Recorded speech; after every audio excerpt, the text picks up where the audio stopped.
Hello and welcome to Newsmax TV. I'm John Bachman. I'm honored to be sitting here now with former Speaker of the House, Newt Gingrich. Mr. Gingrich, thanks for joining us. It's great to be with you. When people look back on CPAC 2012, what do you think most people will say was the defining moment of this weekend? I don't know. The people have to make their own mind up.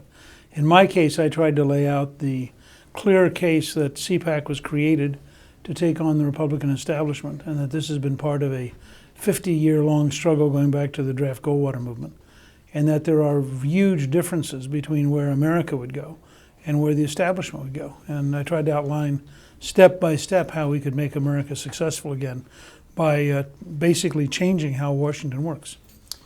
People just saw you give a very important speech. You, Rick Santorum, Mitt Romney all had very important speeches here. What was your main objective when you sat down and thought about what you had to say here today? I wanted people to see that there were real policies that could be implemented that would very fundamentally improve where the country is, that would unleash the American people, put America back to work, create energy in America, drive down the price of gasoline, and get us back to a balanced budget by implementing the 10th Amendment. I wanted people to see a systematic, serious set of policies that are doable, not just rhetoric, not just platitudes, but real policies. There seems to be a dynamic at CPAC here between the establishment and the more grassroots organizations. Define for us what you think is the establishment right now. Well, I think the establishment, both in New York and Wall Street, are the people who are winning the insider game. They have basically a rigged deck, and as far as they're concerned, life is fine. They haven't noticed the longest recession since the Great Depression. They don't notice the price of gasoline. They haven't noticed the housing problems outside Washington because there haven't been housing problems in Washington. And so they wonder what all the noise is about. They're pretty happy managing the decay because they are the ones who win. And I think everybody else in the country are the people who say we're on the wrong direction. These are the wrong values. So, for example, I think average Americans deeply resent the Obama administration trying to impose rules on religious institutions. I think they deeply resent the Obama administration trying to have a small arms treaty that would abridge the right to bear arms. I think they deeply resent an Obama administration whose policies kill American energy and drive up the price of gasoline. But they're outside the power structure, and so the power structure tends to ignore them unless you run over it. Rick Santorum seemed to gain some traction this week with 3 big wins in the primary contest. Does that affect the way that you draw up your strategy moving forward? Not much. I think I did very, very well in South Carolina, Florida, and Nevada. Rick skipped those 3 and to focus on Minnesota, Colorado, and Missouri. I think the person who had a really bad week was Romney, because Romney supposedly was going to be the front runner. The establishment media kept telling us he was going to be inevitable, and yet, after all the money he's spent, all the attack ads he's run, he ran out of gas. And I think it'll be interesting to see now as we go to the next round. If he can't come up with something positive, I'm not sure pure negativity carries you very far. So people will then get to choose. In some ways, this is a new race.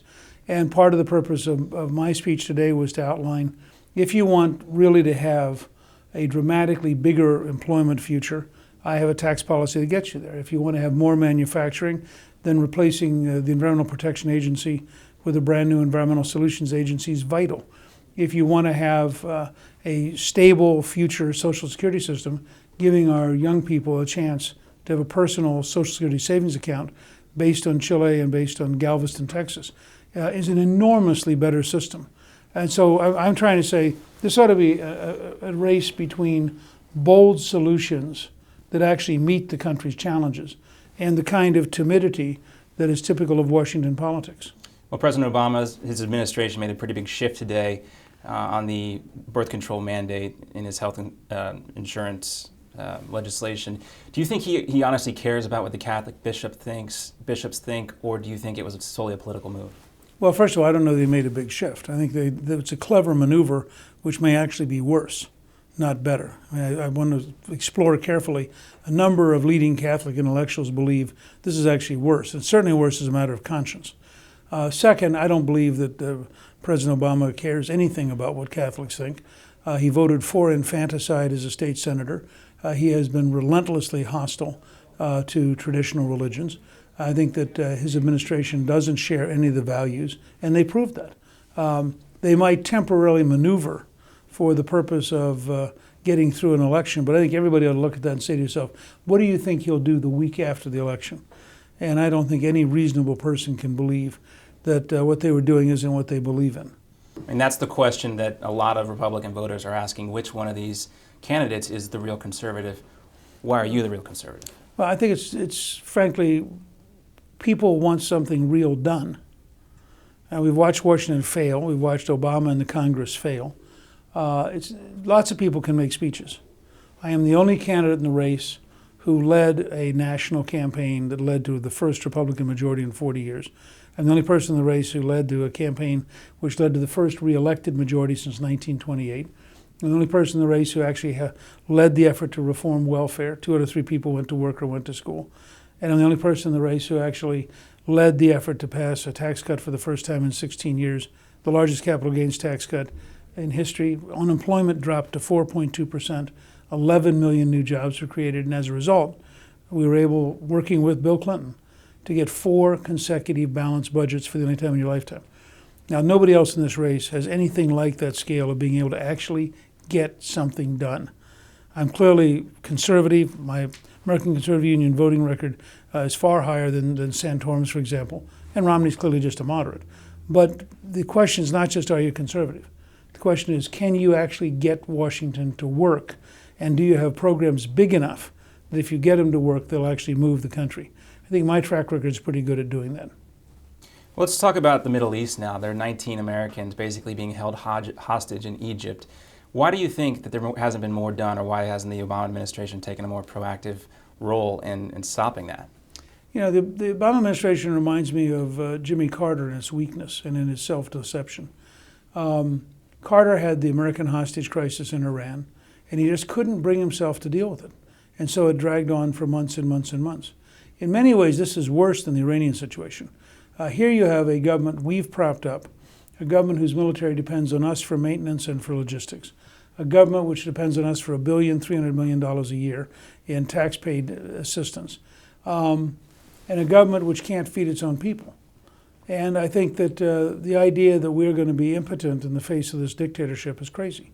So I would hope that the administration would have the courage to stand up to them and demand that they release the Americans.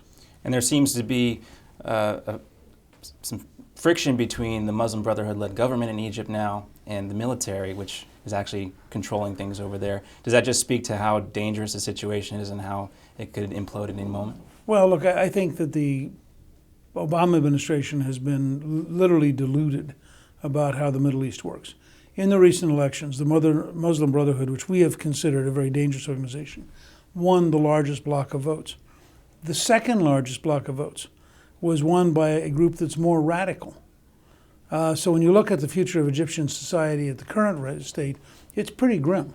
The military in some ways is the most modernizing and least radical element, but the question is how long they can hold on to power.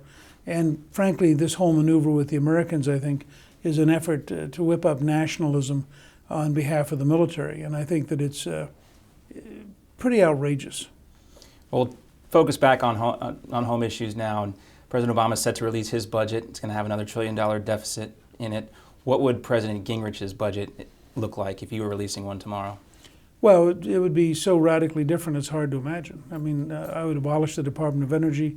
I'd be implementing the 10th Amendment with the help of Governor Perry of Texas, moving power back to the states.